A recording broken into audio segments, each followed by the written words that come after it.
Crônicas do Amanhecer, por Feijão Centro Espírita Allan Kardec de Balneário Gaivota, 14 de julho de 2019. Estamos próximos de compreender como funciona a consciência humana? Uma lagosta pode sentir dor da mesma forma que você ou eu? Sabemos que elas têm os mesmos sensores chamados nociceptores que nos fazem nos contorcer ou chorar quando nos ferimos. E elas certamente parecem estar em agonia quando um cozinheiro as coloca em água fervente. Mas elas estão realmente conscientes desta sensação? Ou essa resposta é apenas um reflexo? Quando você ou eu realizamos uma ação, nossas mentes passam por uma experiência consciente complexa. Não podemos apenas presumir que isso também seja verdade para outros animais, especialmente aqueles com cérebros tão diferentes dos nossos. É perfeitamente possível. Alguns cientistas dizem ser provável que uma criatura como uma lagosta não tenha qualquer tipo de experiência interna, em comparação com o rico mundo de nossa mente.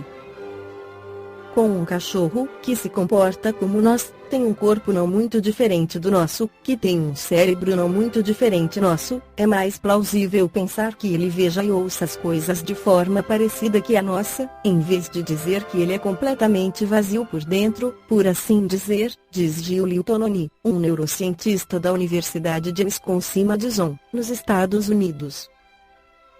Mas, quando se trata de uma lagosta, não há como saber. Saber se outros cérebros bem diferentes dos nossos são capazes de ter esse tipo de entendimento é um dos muitos enigmas que surgem quando os cientistas começam a pensar sobre a consciência. Quando é que o nosso cérebro se torna consciente pela primeira vez? Por que nos sentimos assim? E os computadores conseguirão algum dia alcançar esta mesma vivência interna? Tononi pode ter uma solução para este quebra-cabeça. Sua teoria da informação integrada é uma das mais excitantes teorias sobre a consciência surgidas nos últimos anos e, embora ainda não tenha sido comprovada, fornece algumas hipóteses testáveis que podem em breve dar uma resposta definitiva para esta questão. Tononi diz que sua fascinação surgiu quando era adolescente, com uma preocupação tipicamente adolescente de ética e filosofia. Percebi que saber o que é a consciência e como ela surgiu é crucial para entender nosso lugar no universo e o que fazemos com nossas vidas, diz ele. Naquela idade, ele não sabia o melhor caminho a seguir para explorar estas questões seria a matemática ou a filosofia. Ele acabou se decidindo pela medicina. E a experiência clínica ajudou a fertilizar sua mente jovem. Para Tononi, ter exposição direta a casos neurológicos e psicóticos força você a encarar diretamente o que acontece com os pacientes quando eles perdem a consciência ou os componentes da consciência de maneiras que são realmente difíceis de imaginar. Em suas pesquisas, no entanto, ele primeiro construiu sua reputação com um trabalho pioneiro sobre sono num campo menos controverso. Mas ele continuou refletindo sobre a questão e, em 2004, publicou sua primeira descrição de sua teoria, que posteriormente desenvolveu e expandiu. Ela começa com um conjunto de axiomas que definem o que a consciência realmente é. Tononi propõe que qualquer experiência consciente precisa ser estruturada, por exemplo, se você olhar para o espaço ao seu redor, poderá distinguir a posição dos objetos em relação uns aos outros. Também é específica e diferenciada, cada experiência será diferente dependendo das circunstâncias particulares, o que significa que há um grande número de possíveis experiências. E é integrada. Se você olhar para um livro vermelho sobre uma mesa, sua forma, cor e localização, embora processadas inicialmente separadamente no cérebro, são todas mantidas juntas em uma única experiência consciente. nós combinamos informações de muitos sentidos diferentes, o que Virginia Woolf descreveu como a chuva incessante de inumeráveis átomos em um único sentido que determina para nós o aqui e agora.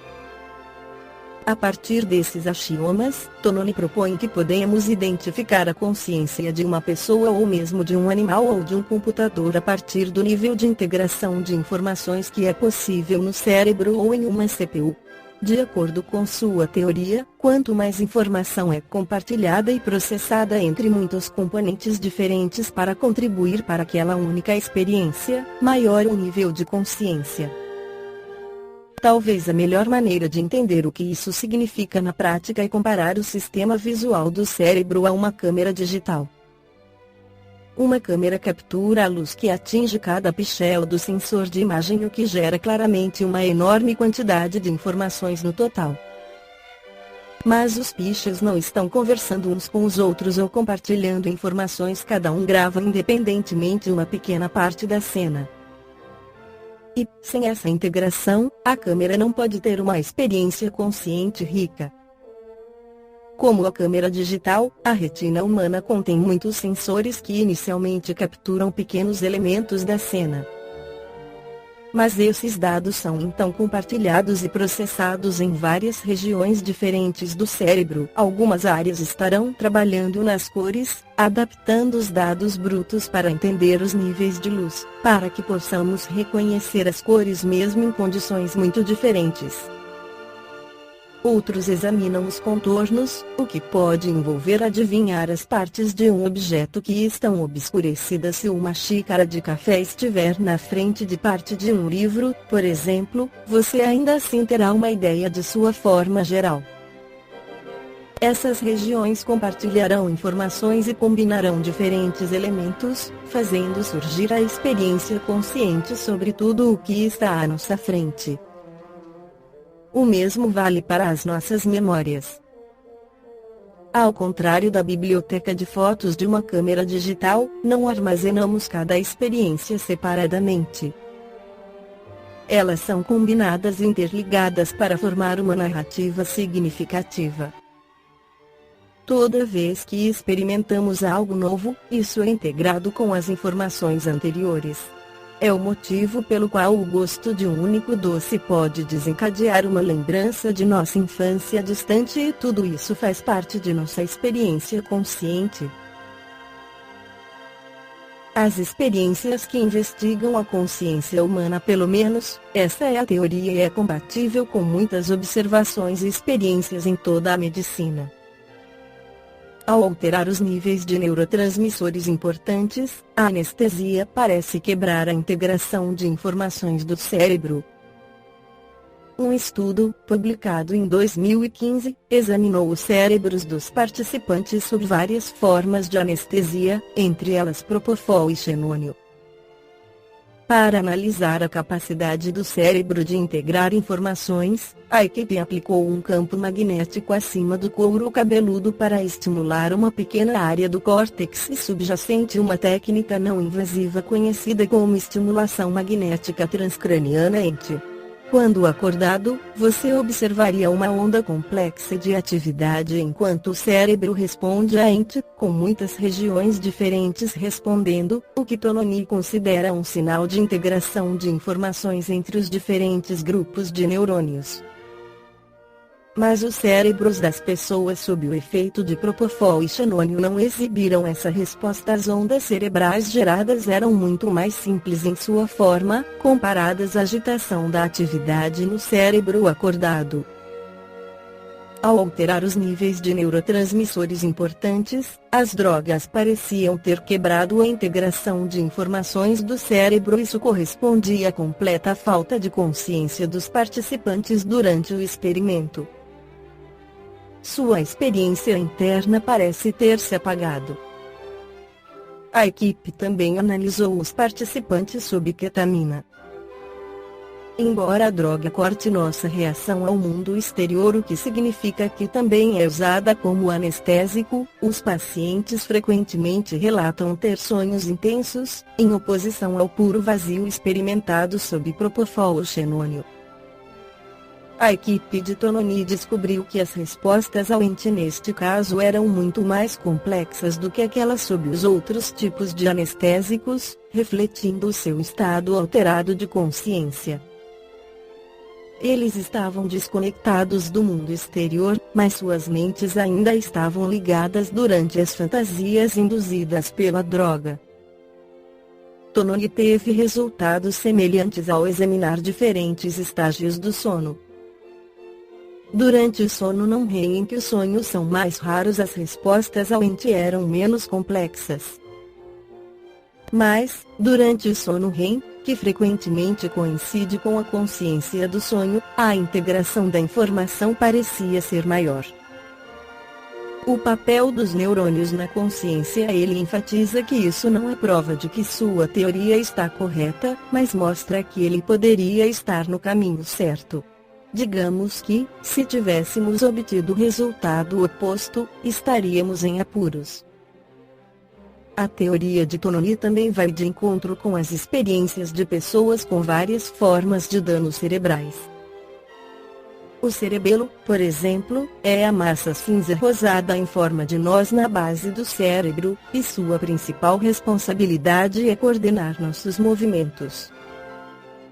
Ele contém 4 vezes mais neurônios que o córtex, a camada externa do cérebro, e cerca de metade do número total de neurônios de todo o cérebro.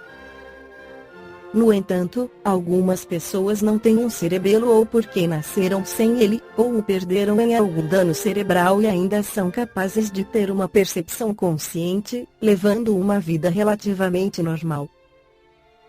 Esses casos não farão sentido se você considerar que um grande número de neurônios é necessário para a criação da experiência consciente.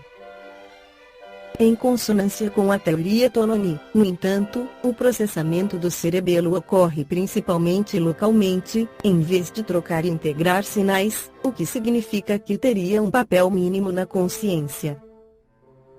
Medidas das respostas do cérebro a ente também parecem predizer a consciência dos pacientes em um estado vegetativo e não comunicativo, uma descoberta com aplicações clínicas potencialmente profundas. Mais pesquisas ainda são necessárias. Grandes afirmações exigem grandes evidências, é claro, e poucas questões científicas são mais profundas do que o mistério da consciência. O trabalho de Tononi oferece até agora apenas parâmetros muito grosseiros da integração de informações do cérebro, e para realmente provar que sua teoria é válida, serão necessárias ferramentas mais sofisticadas que possam medir com maior precisão o processamento em qualquer tipo de cérebro. Daniel Tucker, neurocientista da Universidade da Califórnia, nos Estados Unidos, diz que a ideia de que a integração da informação é necessária para a consciência é muito intuitiva para outros cientistas, mas é necessário mais evidência. A percepção geral é de que é uma ideia interessante, mas praticamente não testada, diz ele. Tudo se resume à matemática. Usando técnicas anteriores, o tempo gasto para medir a integração de informações em uma rede aumenta superexponencialmente com o número de nós entre elas, o que significa que, mesmo com a melhor tecnologia, isso pode durar mais do que a vida útil do universo. Mas Tucker recentemente propôs um atalho engenhoso para estes cálculos, que pode fazer com que levem alguns minutos, que ele testou com medições em alguns macacos. Este poderia ser um primeiro passo para colocar a teoria em um terreno experimental bem mais firme. Estamos realmente nos estágios iniciais de tudo, diz Tucker. Só então podemos começar a responder às questões realmente grandes, como comparar a consciência de diferentes tipos de cérebro. Se a teoria da integração da informação estiver certa, será uma virada de jogo com implicações muito além da neurociência e da medicina. A prova de consciência em uma criatura, como uma lagosta, pode transformar a luta pelos direitos dos animais, por exemplo. Também responderia algumas perguntas antigas sobre inteligência artificial. Tononi argumenta que a arquitetura básica dos computadores que temos hoje, feita a partir de redes de transistores, impede o nível necessário de integração da informação que é necessário para a consciência. Assim, mesmo que possam ser programados para se comportarem como humanos, nunca teriam nossa rica vida interna. Alguns acreditam que computadores podem mais cedo ou mais tarde ser cognitivamente tão bons quanto nós, não apenas em algumas tarefas, como jogar xadrez ou reconhecer rostos e dirigir carros, mas contudo, diz Tononi. Mas se a teoria da informação integrada estiver correta, os computadores poderiam se comportar exatamente como você e eu. Na verdade, você poderia até conversar com eles, que seja tão gratificante quanto uma comigo, e, ainda assim, literalmente não haveria ninguém ali. A questão é se o comportamento inteligente tem de surgir da consciência, e a teoria de Tononi sugere que não. Quando Allan Kardec perguntou aos espíritos onde está escrita a lei de Deus, eles não responderam na Bíblia e sim na consciência, conforme a questão 621 do Livro dos Espíritos. Por isso, todos os seres humanos, quando tomam consciência da sua individualidade, fazem as mesmas perguntas e encontram as respostas que seu desenvolvimento intelectual e moral indicam quem somos, de onde viemos, e para onde vamos. Essa consciência, inerente ao espírito, vai se desenvolvendo no conhecimento das leis naturais, na medida do desenvolvimento espiritual de cada um.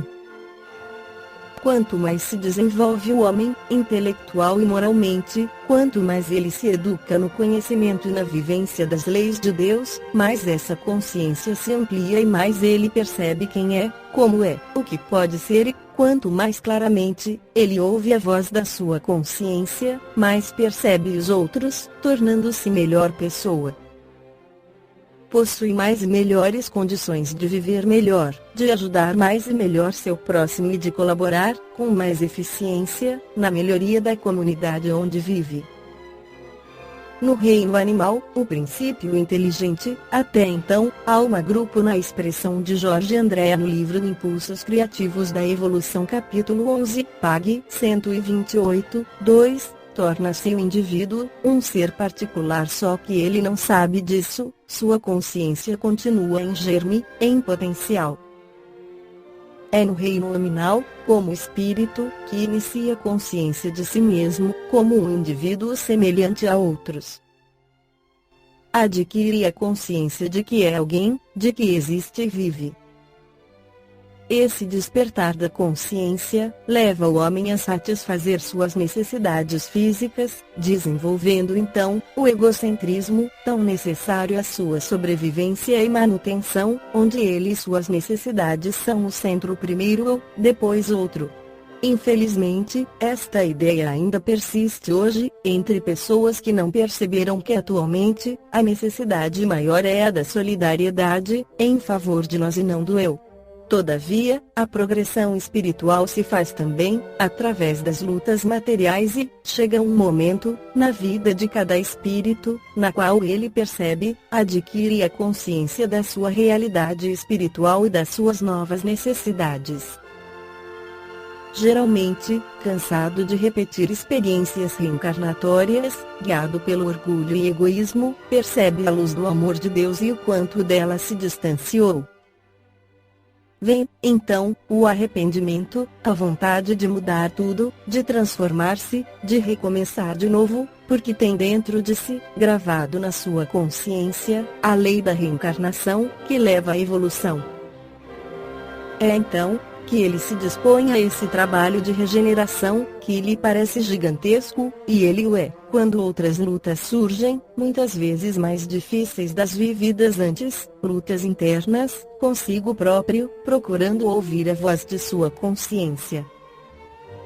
Todas as tarefas que empreende, a partir de então, lhe parecem plenas de dificuldades, tanto maiores quanto mais egoísmo e orgulho carrega dentro de si. Todavia, graças ao amor e à misericórdia de Deus, que nos criou para a perfeição e felicidade, a mesma vontade que Ele o homem usou para satisfazer seus instintos e sensações primitivos e grosseiros, é a mesma que Ele agora pode e deve usar na edificação da sua regeneração, do seu autoburilamento. O espírito Joana de Ângeles, pela psicografia de Divaldo Pereira Frano, completa: o momento da conscientização, isto é, o instante a partir do qual consegues discernir com acerto, usando como parâmetro o equilíbrio, alcanças o ponto elevado na condição de ser humano.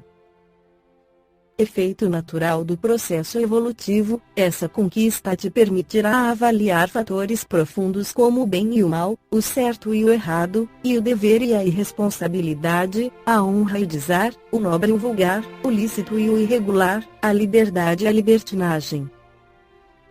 Trabalhando dados não palpáveis, saberá selecionar os fenômenos existenciais e as ocorrências, tornando tuas diretrizes de segurança aquelas que proporcionam bem-estar, harmonia, progresso moral, tranquilidade. Essa consciência não é de natureza intelectual, atividade dos mecanismos cerebrais. É a força que os propele, porque é nascida nas experiências evolutivas, a exteriorizar-se em forma de ações. Esta foi a crônica do amanhecer de 14 de julho de 2019. Por Feijão Centro Espírita Allan Kardec de Balneário Gaivota. Que a paz esteja com todos.